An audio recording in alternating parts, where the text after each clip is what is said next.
사도신경 하심으로 우리 신앙을 고백합니다. 나는 전능하신 아버지 하나님 천지의 창조주를 믿습니다. 나는 그의 유일하신 아들 우리 주 예수 그리스도를 믿습니다. 그는 성령으로 잉태되어 동정녀 마리아에게서 나시고 본디오 빌라도에게 고난을 받아 십자가에 못 박혀 죽으시고 장사된 지 사흘 만에 죽은 자 가운데서 다시 살아나셨으며 하늘에 오르시어 전능하신 아버지 하나님 우편에 앉아 계시다가 거기로부터 살아있는 자와 죽은 자를 심판하러 오십니다. 나는 성령을 믿으며 거룩한 공교회와 성도의 교제와 죄를 용서받는 것과 몸의 부활과 영생을 믿습니다. 아멘. 찬송가 540장 540장 주의 음성을 내가 들으니 함께 찬양하겠습니다.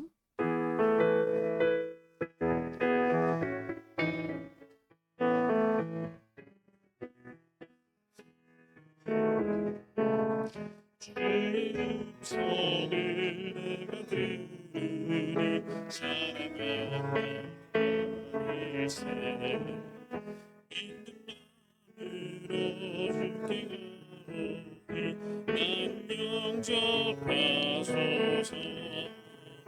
내가 매일 십자가 앞에 더 가까이 가오니 그새 주를 몸의 피로써 나를 젊게 하소서. 주의 넓으신 은혜 베푸사 나를 받아주시고 나의 붉은 뜻 주의 뜻같이 되게 하여 주소서. 내가 내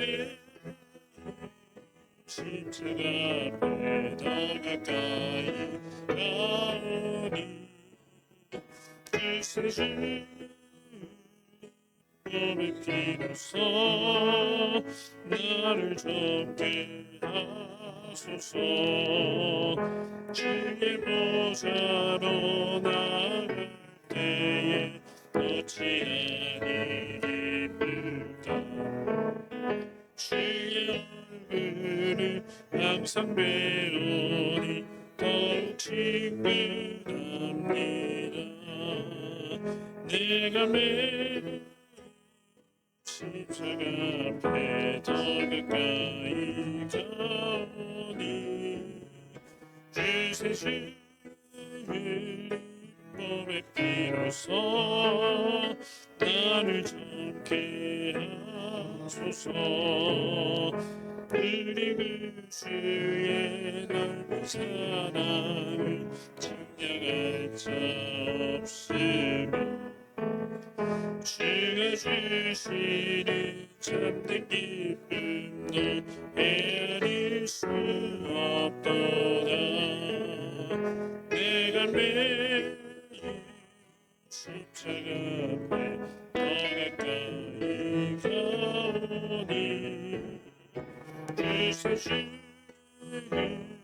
몸의 피로써 나를 젊게 하소서.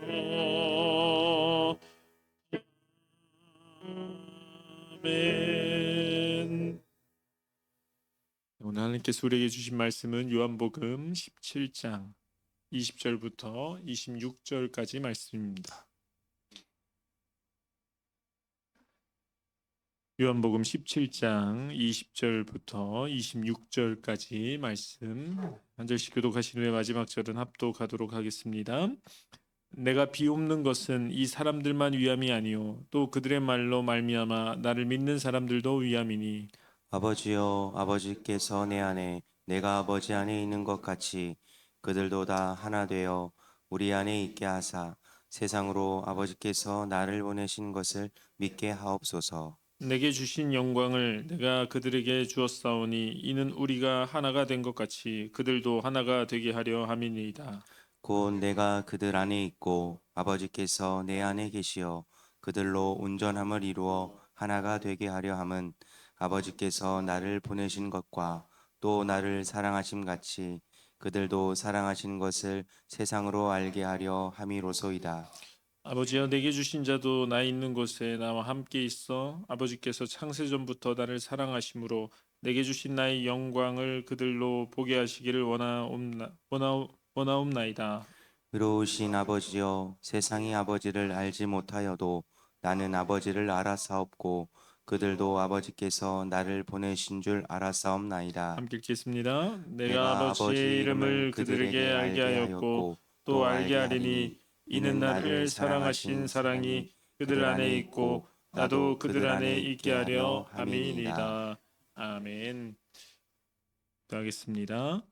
사랑의 하나님 감사합니다. 오늘도 귀한 날 주님 앞에 나와 예배하게 해주심을 감사합니다. 하나님의 새벽을 깨워 기도하고 예배하는 이 시간 하나님이 내 안에 있게 하여 주시며 하나님이 우리 안에 있게 하여 주시어서 하나님의 은혜와 사랑이 풍성한 그런 하나님의 참된 제자로 세워 주시옵소서. 이 시간 귀한 예물을 올려드렸습니다. 이 예물을 통해서 하나님 영광 받아 주시며 소원하는 모든 것들이 이루어지는 귀한 기도의 제목들 되게 하여 주시옵소서. 예수님의 이름으로 기도합니다. 아멘. 네, 오늘 계속해서 요한복음 말씀을 나누는데요. 이 요한복음 17장 말씀은 예수님께서 제자들에게 마지막으로 기도해 주신 내용이 나와 있습니다. 보통 다른 복음서 같은 경우에는 이제 마지막 만찬 때에 예수님의 가르친 내용들은 많이 나오지만 예수님께서 이제 마지막으로 제자들에게 기도한 내용은 요한복음에서만 다루고 있습니다. 그래서 우리가 이 내용이 왜 이렇게 중요하나? 예수님께서 육신을 입고 이 제자들을 위해서 해주신 마지막 기도라는 점에서 참 의미가 있다는 것이죠. 근데 오늘 이제 중간 부분부터 보시겠는데요. 20절 말씀 보시면 이렇게 되어 있습니다. 내가 비옵는 것은 이 사람들만 위함이 아니요 또 그들의 말로 말미암아 나를 믿는 사람들도 위함이니라고 되어 있습니다. 근데 재밌는 것은 예수님의 기도를 보니까 이 대상이 한정되어 있어요. 예수님은 사실 물론 나의 하나님이고 우리의 하나님이긴 하지만 어, 세상의 하나님이시지 않습니까? 온 인류의 하나님이시지 않습니까? 그런데 이 17장 말씀 보시면 특별히 정확한 대상을 주여 이렇게 알려주고 있다는 것이죠. 그래서 20절 말씀 보시면 이 사람들만 위함이 아니요 또 그들의 말로 말미암아 나를 믿는 사람들도 위함이다. 기도의 대상이 누구냐면 이 사람들만이 아니다라고 얘기를 하고 있는 거예요. 그러면 이 사람들이 누군가 봤더니 9절 말씀을 보시면 이렇게 되어 있습니다. 내가 그들을 위하여 비옵나니 내가 비옵는 것은 세상을 위함이 아니요 내게 주신 자들을 위함이니이다. 그들은 아버지의 것이로소이다. 예수님께서 기도하실 때 세상을 위해서 기도하지 않는다는 거예요. 세상 모든 사람들을 위해서 기도하지 않는다는 거예요. 누굴 위해서 기도하냐면 바로 눈앞에 있는 너희들만을 위해서 기도하겠다라고 극단적으로 얘기하면 그렇게 얘기하고 있는 거예요. 그러니까 어떻게 보면 우리가 생각했을 때 예수님은 온 인류를 위해서 기도해야 되시는 분이라고 생각을 했습니다. 그런데 이 요한복음 17장에서만큼은 제자들만 위해서 기도하는 거예요. 근데 이제 이 9절에서는 제자들만 위해서 기도했다면 20절에 보시면 이 사람들만 위함이 아니요 또 누구를 위해서 기도한다고 나와 있습니까? 그들의 말로 말미암아 나를 믿는 사람들도 위함이다. 그 다음 대상이 있었습니다. 그 다음 대상은 누구냐면 1차 대상이 이 직속 제자들이었다면 2차 대상은 그들이 전도한 그들이 말을 통해서 설교를 통해서 말씀을 통해서 전도한 그 뒤를 잇는 제자들이라는 거죠. 그러니까 우리까지 다 포함되어 있는 거죠. 예수님의 요한복음 17장에서 기도의 대상들은 철저하게 그리스도인들입니다. 그러니까 세상 사람들 모두를 위해서 기도하지 않으시고 그리스도인들만을 위해서 기도했다는 것입니다. 그럼 왜 이렇게 대상이 중요한가? 우리도 생각해 보면 그렇습니다. 우리가 새벽에 나와서 기도할 때 첫 번째로 기도해 주시는 대상이 누구입니까? 전혀 모르는 사람들을 위해서 기도해 주십니까? 그냥 세상 모든 사람들을 위해서 기도해 주십니까? 아니요, 아마 대부분의 분들이 자녀들, 가족들이 1차 대상일 것입니다. 여러분, 예수님도 마찬가지라는 것이죠. 예수님 역시도 가장 먼저 기도해 주시는 분이 누구냐? 제자들. 그리고 그 제자들이 전도한 모든 그리스도인들을 위해서 기도하고 있다는 것입니다. 어떻게 보면 우리가 생각했을 때 예수님이 너무 일부만 사랑하는 거 아닌가? 너무 우리만 사랑하는 거 아닌가? 세상을 다 사랑하신다고 하시면서 어떻게 이렇게 대상을 좀 한정해 놓고 기도할 수 있을까라고 생각했을 때 이 오늘 본문 말씀 전체에 흐르고 있는 중요한 원리들이 있습니다. 특별히 이 20절 뒤로 보시면 계속 반복되고 있는 단어 중에 하나가 뭐냐면 그들입니다. 21절 말씀을 보시죠. 아버지여 아버지께서 내 안에 내가 아버지 안에 있는 것 같이 그들도 다 하나가 되어라고 얘기합니다. 여기서 그들이 누굽니까? 제자들을 포함한 모든 그리스도인들. 자, 22절에도 보시면 이렇게 되어 있습니다. 내게 주신 영광을 내가 그들에게 주었사오니 이는 우리가 하나가 된 것 같이 그들도 하나가 되게 하려 함이라. 23절도 보시면 곧 내가 그들 안에 있고 아버지께서 내 안에 계셔 그들로 온전함을 이루어라고 되어 있습니다. 또 25절에도 보시면 뒤쪽을 보시면 그들도 아버지께서 나를 보내신 줄 알았사옵나이다. 26절에도 보시면 내가 아버지의 이름을 그들에게 알게 하였다 되어 있습니다. 계속 기도하시면서 뭐라고 얘기하시면 그들이라고 얘기합니다. 그러니까 예수님은 철저하게 이 제자들을 포함한 그리스도인들을 위해서 기도해 주시고 계시고 그들에게 집중하고 계시다는 것입니다. 저는 우리 그리스도인들이 반드시 깨달아야 될 건 무엇이냐면 예수님은 지금 우리에게 집중하고 계십니다. 물론 세상을 사랑하지 않는 것 아닙니다. 세상을 버린 것도 아닙니다. 그런데 예수님이 사역하는 방식, 원리 중에 가장 중요한 원리는 예수님이 먼저 택하신 자들에게 한없는 은혜와 하나님 영광을 보여주신다는 것이죠. 그들을 통해서 일하기를 원하신다는 것이죠. 그래서 뭐 다윗 같은 사람도 마찬가지입니다. 이스라엘 백성 전체를 변화시킨 것이 아니라 철저하게 다윗 한 명에게 집중하셔서 그를 훈련시키셨습니다. 뭐 모세도 마찬가지죠. 이스라엘 전체를 구원하기 위해서 모세라는 한 사람에게 한없는 은혜를 부어주셨습니다. 우리도 마찬가지입니다. 하나님이 우리에게 원하는 것은 무엇이냐면 우리가 변화되길 원하는 것입니다. 우리가 은혜 받길 원하는 것이고 우리가 하나님의 영광을 보길 원하는 것입니다. 우리는 보통 어떤 착각을 하냐면 내가 은혜 받기보다 남이 은혜 받길 원합니다. 하나님 나를 변화시켜 주소서가 아니라 내 아들 딸 좀 변화시켜 주세요. 하나님 나보다 일단 내 남편과 내 아내를 먼저 변화시켜 주세요 라고 기도하지만 사실 예수님이 가장 원하는 것은 남편, 자녀, 다른 사람이 아니라 내가 은혜 받고 내가 하나님의 영광 알고 내가 내 안에 은혜가 풍성하고 그래서 내가 먼저 변화되기를 원한다는 것이죠. 그러니까 철저하게 나 먼저 은혜 받고 먼저 변화된 사람들에게 집중하셔서 그들을 통해서 일하신다는 것입니다. 그런 원리들 좀 깨달으시면서 21절 말씀을 보시면 이렇게 본격적으로 기도를 하시는 겁니다. 아버지여 아버지께서 내 안에 내가 아버지 안에 있는 것 같이 그들도 다 하나가 되어 우리 안에 있게 하사 세상으로 아버지께서 나를 보내신 것을 믿게 하옵소서. 여기 보시면 이제 목적 최종 예수님의 목적이 나옵니다. 최종 예수님의 목적은 뭐냐면 세상으로 아버지께서 나를 보내신 것을 믿게 해주세요가 최종 목적입니다.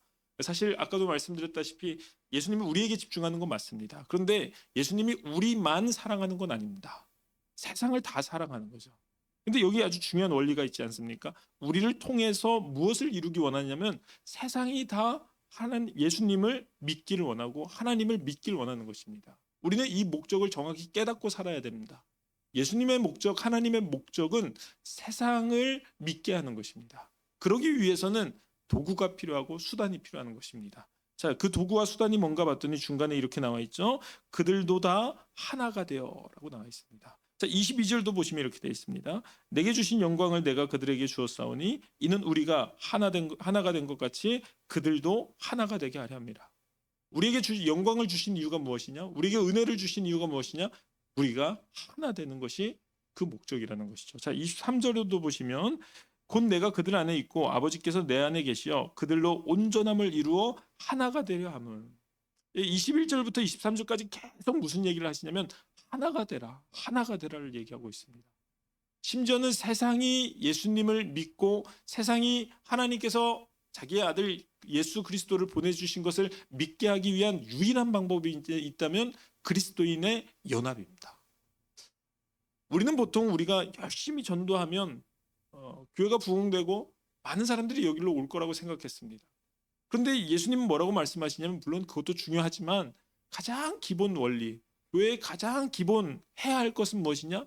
너희들이 하나가 되어야 된다.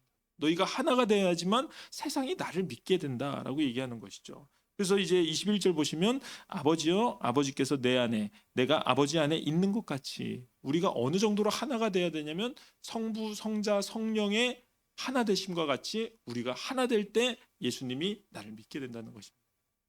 우리 자녀들을 한번 생각해 보시죠. 우리 자녀들을 위해서 기도할 때 자녀들이 막 다 좋은 능력을 가지고 좋은 직장을 가지고 다 돈도 잘 벌고 건강하게 살아가는데 자녀들이 만약에 싸운다고 생각해 보시죠. 나한테 뭐 예를 들어 3명의 자녀가 있는데 3명이 다 좋은 대학 가고 좋은 곳에 취업했습니다. 근데 그 3명이 계속 싸우고 서로 연락도 안 하고 살아가는 거예요. 근데 부모의 마음이 어떻겠습니까? 행복하겠습니까? 감사하겠습니까? 좋은 직장에 가는 거 좋고 많은 돈을 버는 거 좋지만 사실 부모가 원하는 건 뭐냐면 형제 자매 우애와 하나됨입니다. 이게 기본으로 돼 있어야지만 그 다음 스텝이 된다는 것이죠. 예수님의 마음도 마찬가지입니다. 예수님의 첫 번째 기본 원리, 예수님이 첫 번째로 우리에게 원하는 것은 교회의 연합입니다. 하나 될 때 세상이 그리스도를 알게 된다는 것이죠. 우리가 생각해 보시죠. 우리가 살아가고 있는 이 시대는 하나 되고 연합되는 시대입니까? 아니면 분열하고 다투는 시대입니까? 한국 사회는 하나 되고 있습니까? 분열되고 있습니까? 한국 교회는 하나가 되고 있습니까? 분열하고 있습니까? 한국에 있는 가정들은 분열하고 있습니까? 하나가 되고 있습니까? 참 안타깝게도 이 시대는 분열하는 시대, 다투는 시대, 서로 갈라지는 시대, 미워하는 시대를 우리는 살아가고 있습니다. 우리는 이 시대를 살아가면서 이 말씀을 꼭 기억하시면서 가장 처음 우리가 해야 될 것은 무엇인가? 내가 열심히 살아가고 내가 열심히 예수를 믿는 것도 중요하지만 그만큼 중요한 것은 우리가 먼저 하나 되는 것이 중요합니다. 가정이 먼저 하나가 되고 교회가 먼저 하나가 될 때 이 사회가 회복될 수 있다는 것이죠. 그래서 우리가 이 하나됨을 위해서는 반드시 노력을 해야 됩니다. 저는 하나됨은 자연스럽게 되는 거라고 생각했습니다. 가정에서의 하나됨도 그렇고 교회에서 하나됨도 그냥 가만히 있으면 되는 줄 알았습니다. 특별히 가정 부부에 대해서 생각했을 때 제가 착각한 것 중에 가장 큰 착각은 가만히 있으면 하나가 되는 줄 알았습니다. 왜냐하면 어렸을 때 이제 좀 자라서 부모님을 보니까 부모님은 그냥 이미 하나가 되어 계신 거예요. 그래서 저는 제가 봤을 땐 부부는 그냥 가만히 있으면 하나가 되는구나. 그냥 결혼하고 결혼 반지 끼면 하나가 되는 거라고 큰 착각을 하고 살았습니다. 그런데 제가 망각한 거, 제가 모르던 건 무엇이냐면 저희 어머니 아버지도 그 오랜 기간을 거쳐서 서로 맞춰가고 하나 되는 노력이 있었다는 것을 제가 모르고 있었던 거예요. 그래서 이 하나됨에 위해서는 반드시 우리의 노력이 필요한 것입니다. 부부도 그렇고 교회도 그렇고 그리스도 안에 연합은 반드시 노력이 필요합니다. 근데 어떤 노력이 필요하나 봤더니 22절에 보시면 그 방법을 알려주고 있습니다. 내게 주신 영광을 내가 그들에게 주었사오니 이는 우리가 하나가 된 것 같이 그들도 하나가 되려 하려 함이니이다. 예수님이 우리가 하나 되게 하기 위해서 주신 한 가지 특징이 뭐냐면 내게 주신 영광을 내가 그들에게도 주었다는 거예요. 예수님의 영광이 누구에게 주었다는 거예요? 나한테 줬다는 거예요. 내가 예수님의 영광을 받았다는 겁니다. 생각해보니까 나는 무슨 영광을 받았을까? 내가 무슨 예수님이 가지고 있는 영광을 받았을까? 그렇게 봐서 예수님의 삶을 생각했더니 예수님이 받으신 영광은 무엇이었습니까? 십자가입니다. 예수님의 가장 큰 영광이 무엇인가 봤더니 십자가 사건입니다. 물론 우리가 인간의 생각으로 봤을 때 영광이라고 하면 막 높은 자리에 올라가고 대단한 업적을 이루는 것이 영광이지만 예수님의 가장 큰 업적은 십자가입니다. 자기를 죽이고 자기를 낮추고 자기를 희생하고 자기를 포기하고 이 영광을 누구에게 주었다는 것입니까? 우리에게 주셨다는 거예요. 이런 영광 받으시겠습니까? 나를 죽고 나를 포기하고 나를 희생하는 영광을 받으시겠습니까? 아니면 내가 높아지고 내가 잘나지고 내가 많은 것을 얻는 영광을 받으시겠습니까?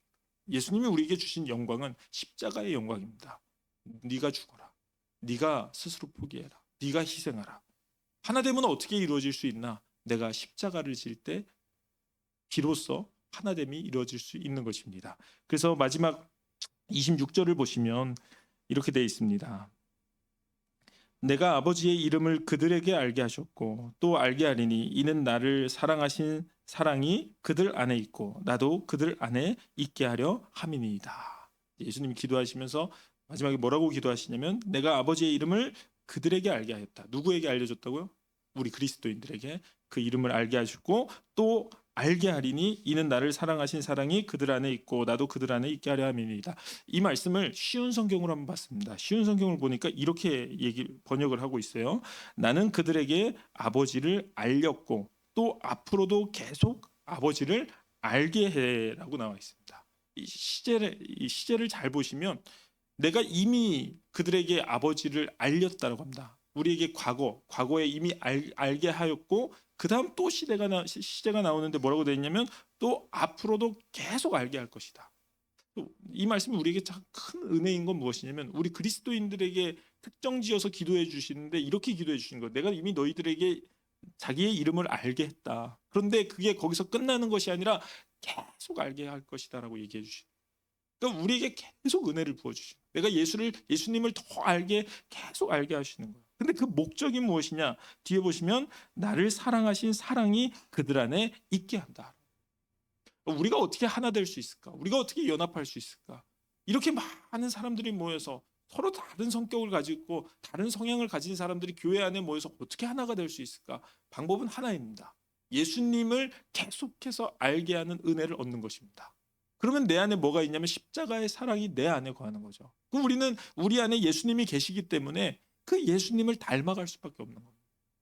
계속 생각나게 하시는 거죠. 십자가 사건을 알게 하는 거죠. 때로는 열받을 화날 때도 있고 때로는 막 억울할 때도 있고 때로는 상처받을 때도 있는데 계속 내 안에는 뭐가 있냐면 예수님의 십자가의 사랑을 기억하게 하는 거예요. 나도 막 교회에서 화내고 싶을 때도 있고 막 가정 안에서 막 화내고 싶을 때도 있는데 예수님의 모습을 보니까 침묵하는 양이신 거예요. 화내지도 않으시고 혼내지도 않으시고 그냥 침묵하여서 그 길을 막 가는 그 십자가 사건을 우리에게 보여주는 겁니다. 그러니까 예수님을 따라가고 예수님을 닮아가는 거죠. 저도 이제 아이들을 키우면서 제가 이렇게 저희 아내한테는 잘못한 게 많은데 사실 저희 아이들은 잘 놀아주려고 노력합니다. 어제도 이제 사역 마치고 갔는데 저희 아이들이 막 계속 놀아줘, 아빠 놀아줘, 놀아줘 이러는 거야. 그래서 이제 막 피곤한데도 열심히 놀아줬어요. 근데 제가 놀아주는 방법, 그러니까 놀아주는 놀이의 방법을 보면 누구랑 똑같은지 아십니까? 저희 아버지랑 똑같아요. 그러니까 저희 아버지가 어렸을 때 저를 비행기 태워준 그 방법 그대로 비행기를 태워줍니다. 그럼 제가 어디서 비행기 태워주는 걸 배웠겠습니까? 어디 학원 가서 배웠겠습니까? 2살짜리는 이렇게 비행기를 태워라. 이런 거 안 알려주지 않습니까? 누가 알려주면 저희 아버지가 다 알려주는 거예요. 숨바꼭질을 하는데 아이를 키우다 보니까 가장 재밌는 놀이가 숨바꼭질입니다. 왜냐하면 잠깐 쉴 수 있어요. 숨어서 잘 수 있어요. 그래서 저는 아주 꼭꼭 숨어버립니다. 자려고. 근데 이걸 누가 알려주냐는 거예요. 다 그 앞에 먼저 키워보신 부모나 어른들한테 배우는 거 아니겠습니까? 이 우리의 모습도 보면 아버지의 모습, 아버지의 사랑을 그대로 배우는 거고 또 다른 어른들의 사랑을 그대로 배우는 거고 교회 어른들이 어떻게 사랑하고 어떻게 교회를 사랑하고 하나님을 어떻게 사랑하고 서로를 어떻게 사랑하는지를 보고 배우는 거고 다 보고 배우는 겁니다. 이 말씀도 똑같습니다. 우리가 어떻게 하나 될 수 있을까? 어떻게 연합할 수 있을까? 가장 먼저는 예수님이 하셨기 때문입니다. 가장 먼저 우리에게 모범적으로 보여주신 분은 예수님입니다. 그럼 우리는 그냥 성경에 나와 있고 우리의 마음속에 은혜로 보여주신 그 예수님의 모습대로 사랑하면 하나됨을 이룰 수 있는 것입니다. 그래서 아까 제가 처음에 말씀드린 이 그들도라는 단어가 반복되는 것처럼 한 가지 단어가 더 반복되는 것이 있습니다. 그건 뭐냐면 세상입니다. 21절 말씀 보시면 세상으로 아버지께서 나를 보내신 것을 믿게 하옵소서. 또 23절도 보시면 또 나를 뒤에 보시면 또 나를 사랑하신 같이 그들도 사랑하신 것을 세상으로 알게 하려 함이로소이다. 또 이렇게 계속해서 마지막에 나와 있는 단어는 세상이라는 것이죠. 세상을 위해서 우리가 해야 될 것이 있다는 것입니다. 예수님의 최종 목적은 세상이 알게 하는 것입니다. 근데 그러기 위해서 예수님은 먼저 나에게 알게 하셨다는 것이죠. 그리스도인들에게 먼저 알게 하신 것입니다. 그러면 우리는 그 사랑을 따라서 똑같이 사랑하며 살아가는 그런 삶을 살아갈 때 세상이 비로소 하나님의 사랑을 알고 하나님의 은혜를 알게 된다는 것입니다. 저는 여기 계신 우리 모든 성도님들이 이 말씀 기억하시면서 예수님께서 우리에게 지금도 이렇게 기도하여 주시고 있습니다. 너희가 하나가 되라. 나는 너희들만을 위해 기도한다. 나는 지금 이 부여 땅 전체가 회복되고 믿게 하기 위해서 어디에 집중하냐면 부여 중앙교회에 집중하고 있는 것입니다. 이 부여 땅에 있는 모든 교회들에게 먼저 집중을 하고 있는 거죠. 그래서 이 교회들에게 먼저 은혜를 내려주시고 교회들에게 먼저 십자가 사랑을 알게 하시고 그래서 이 교회들이 먼저 은혜 받고 먼저 하나가 될 때 이 부여 땅이 변화된다는 그 원리를 꼭 기억하시길 바랍니다. 가정도 마찬가지입니다. 우리 가정이 막 피폐한 땅 같고 다 예수님을 모르고 다 싸우고 다 분열되는 그런 가정이 있다면 예수님이 가장 먼저 원하시는 것은 나입니다. 먼저 예수 믿은 내가 은혜 받고, 먼저 예수 믿은 내가 하나님의 사랑을 알고, 그래서 내가 그 사랑대로 살아갈 때 우리 가정이 비로소 하나님을 알게 된다는 그 원리를 기억하시면서 오늘도 내가 먼저 은혜 받고 내가 먼저 사랑하는 그런 성도님들 되시길 간절히 소망하겠습니다. 기도하겠습니다.